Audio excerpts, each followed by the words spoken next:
దగ్గర చూడడానికి వస్తారనమాట. పైన ఘాట్ ఉంది, కనిపిస్తుంది ఘాట్ నేమ్ మీకు ఇట్లా కనిపిస్తుంది చూడండి, ఇక్కడ నుంచి కనిపిస్తుంది, ఇలా కనిపించిందా మణికర్ణిక ఘాట్. ఇదంతా మణికర్ణిక ఘాట్, దీనికి సంబంధించినది ఇదంతా. దీని పక్కనే శవాలు కాల్చేదంతా ఉంది కదా, ఆ వీడియో మీకు పెట్టాను చూడండి.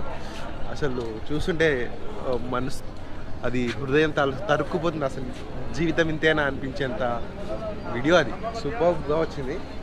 నెక్స్ట్ మేము బోట్లో వెళ్ళడానికి ప్రయత్నిస్తాం. బోట్లో వెళ్ళిన తర్వాత మీకు అన్ని ఘాట్లు కవర్ చేయడానికి ట్రై చేస్తాం. Okay,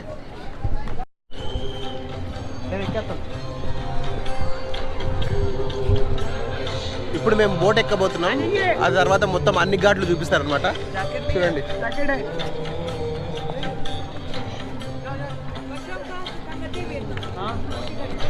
ఎక్కేసా boat. ఇదే అనమాట బోటు. ఇక్కడ కనిపిస్తుందా?